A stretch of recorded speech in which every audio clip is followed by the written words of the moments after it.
ঈদকে ঘিরে বাঙালির একটি অংশের আনন্দের প্রধান অনুষঙ্গ হয়ে থাকে সিনেমা। আর বাংলাদেশে ঈদকে ঘিরে কিন্তু অনেক বড় বাজেটের যে সিনেমা তা নির্মিত হয়ে থাকে। তারই ধারাবাহিকতা এবারে বাংলাদেশের প্রেক্ষাগৃহে কিন্তু 6টি সিনেমা মুক্তি পেয়েছে। তার মধ্যে রয়েছে শাকিব খানের অভিনীত এই 2টি সিনেমা রয়েছে, যা হচ্ছে বরবাদ এবং অন্তরাত্মা।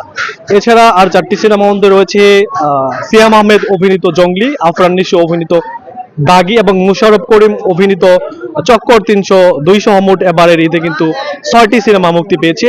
তো আজকে ঈদের অষ্টম দিন চললেও কিন্তু আমি এখন দাঁড়িয়ে আছি জামালপুরের মেহেন্দ উপজেলার অন্তরা নামে একটি সিনেমা হলে। পাশেই কিন্তু আরেকটা আশা সিনেমা হল রয়েছে। 2টি সিনেমাতে কিন্তু শাকিব খানের সিনেমা চলতেছে। এখানে কিন্তু দর্শক দেখতে পাচ্ছেন বরবাদ সিনেমা চলতেছে, পাশে যে আশা সিনেমা সেখানে কিন্তু অন্তরাত্মা চলতেছে। তো আজকে ঈদের অষ্টম দিন চললেও কিন্তু এখানে দর্শকদের ভিড় ছিল লক্ষ্য করার মতো। এখন বেলা 3:30 বাজে, 12টার যে শো ছিল সেখানে কিন্তু যারা দর্শক বেরিয়েছিল অনেক দর্শক দেখতে পেরেছি। তো হল মালিকদের সাথে কথা বলে যেটা জানতে পেরেছি, দর্শকদের ভিড়ের কারণে কিন্তু এখানে